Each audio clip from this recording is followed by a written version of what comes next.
Welcome back to another episode of Out Loud Geek, where we discuss news and views about pop culture, science fiction, fantasy, food, cooking, the outdoors, and more.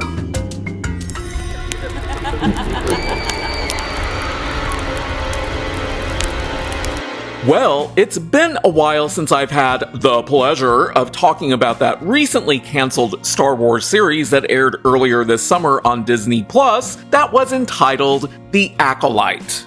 Having forced myself to sit through the entire series, I can tell you that I was incredibly happy when that show was canceled, because it meant that I wouldn't have to sit through any more of it in order to review it. Power of one, the power of two, the power of many.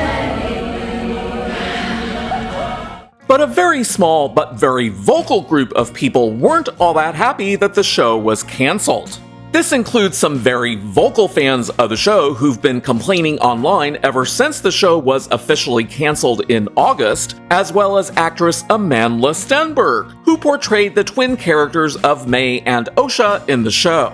In fact, she released an obnoxious video on August 28th on social media in which she blamed alleged racist vitriol from Star Wars fans, as I had talked about in a video that I had released back on September 1st. And I'll play you a brief clip from that video specifically about the responses from the trades and shill access media websites about Stenberg's video. So Amandla Stenberg released a video on social media on August 28th, but it's not another diss track like the one that she released in June, as I had talked about in a video that I had released on August 22nd.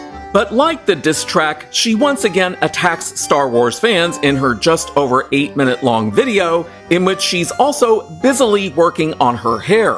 And naturally, both the trades and numerous shill access media websites are totally defending Amandla Stenberg as they gaslight the general public about why The Acolyte was cancelled. Variety's August 28th article about Stenberg's video is entitled, "Amandla Stenberg says The Acolyte being cancelled was not a huge shock after rampage of vitriol from toxic Star Wars fans." The Hollywood Reporter's snarkier August 29th article is entitled, "The Acolyte star Amandla Stenberg was not surprised about cancellation after Star Wars fanboy racist vitriol." Its subtitle reads, "The actor and cast experienced extreme and relentless racist attacks from the trolls of the internet who apparently couldn't handle a strong black woman leading a series in the franchise." Deadline's August 28th article is entitled, "Amandla Stenberg says Acolyte cancellation is not a huge shock after vitriol from Star Wars fans."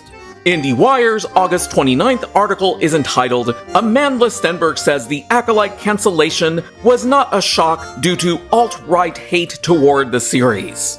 And yes, this is something that Amandla Stenberg said in her video, and it's hardly surprising to see her and the shill access media websites calling anyone who didn't like The Acolyte a hate-filled member of the alt-right. And the last one that I'll mention here is Entertainment Weekly's August 29th article entitled, "The Acolyte cancellation was not a huge shock after bigotry from online trolls," Amandla Stenberg says. It's worth noting that not one of these 5 articles that I cited here ever bothered to do any fact-checking or provide any evidence to back their and Amandla Stenberg's claims that Star Wars fans who didn't like The Acolyte are responsible for the show's cancellation, and I can hardly call that objective journalism. But as it turns out, not everyone who acted in The Acolyte felt the same way as Amandla Stenberg or the handful of very vocal fans, who even started a petition on Change.org on August 20th to try to get Disney and LucasFilm to reverse course on the decision to cancel The Acolyte. In just over 2 months, the petition has only garnered around 80,700 signatures, which is essentially next to nothing. But before proceeding, I'd like to ask everyone to please like this video, please leave a comment, please subscribe to support this channel, and please press the bell to receive notifications. Thanks! So which actor or actress who was in The Acolyte didn't feel about the show's cancellation in the same way that Amandla Stenberg or the handful of very vocal fans on social media did?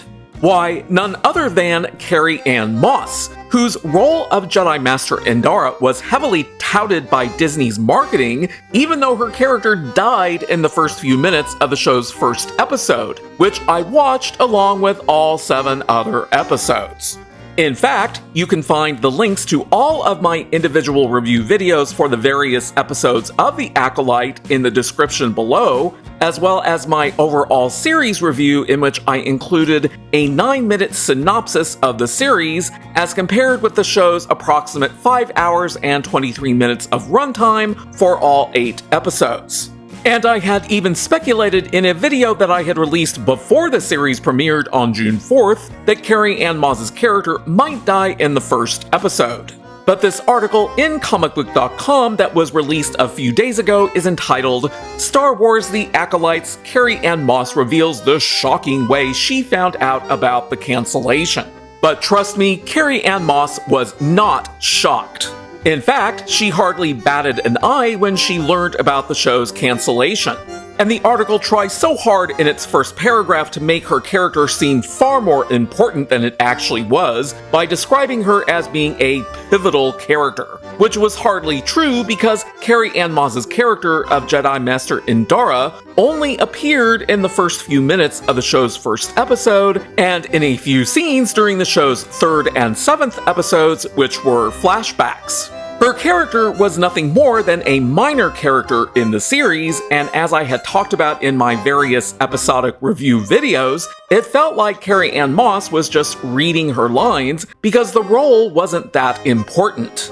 So let me play you what Carrie-Anne Moss says when she was asked by the comicbook.com interviewer about the show's cancellation.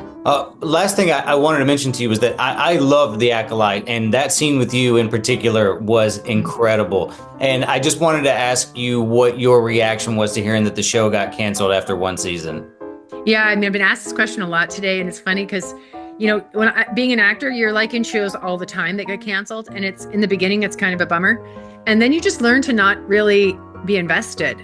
You can't be. I mean, I died, so I was like, you know, I love everybody, but I didn't, you know, and I didn't read about it. I heard from like a dad at school, you know, like, and I was already working on something else. So it's sort of like, oh, okay. Like it was over already for me.